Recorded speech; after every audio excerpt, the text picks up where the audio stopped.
السلام علیکم ناظرین، صادق نیوز میں آپ لوگ کا استقبال۔ ناظرین، سپریم کورٹ کے فیصلے نے غیر آئینی بنیادی مدارس کی اعلیٰ تعلیم کی ڈگریاں، ہزاروں طلباء کا مستقبل تاریک،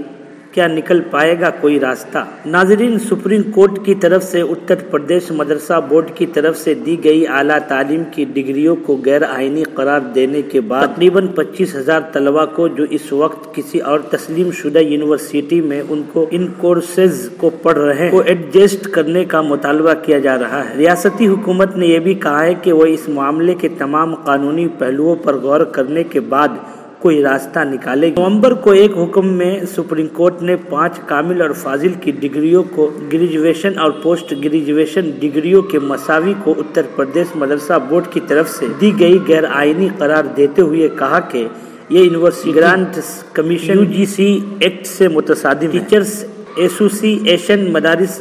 عربیہ اتر پردیش کے جنرل سیکریٹری زمان خان نے کہا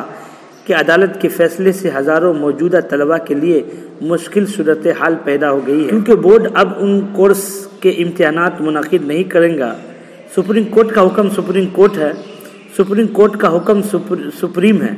لیکن حکومت کو پیدا ہونے والی صورتحال سے نمٹنے کے لیے کوئی نہ کوئی راستہ نکالنا چاہیے تاکہ مدرسہ بورڈ کے کامل اور فاضل کورس زیر تعلیم طلباء کا مستقبل تاریک نہ رہے۔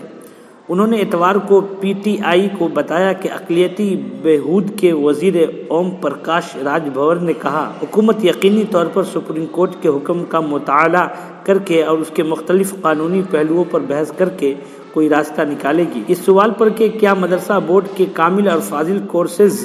میں پڑھنے والے طلباء کو کسی اور یونیورسٹی سے منسلک کیا جائے گا، وزیر نے کہا کہ تمام پہلوؤں پر غور کیا جائے گا اور اس کے بعد ہی حکومت کو فیصلہ کرے گی۔ مدرسہ بورڈ کے رجسٹر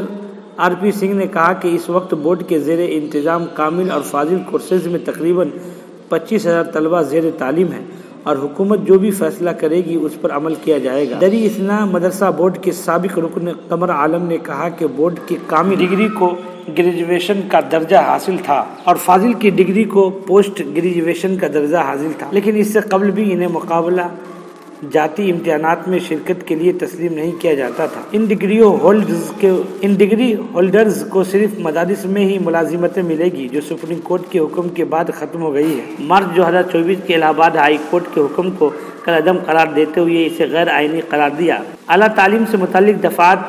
SC تاہم کامل اور فاضل ڈگریوں کو غیر آئینی قرار دیا، یعنی مدرسہ بورڈ ڈگریاں پیش نہیں کر سکتا کیونکہ وہ university grant commission UGC act سے متصادم ہے۔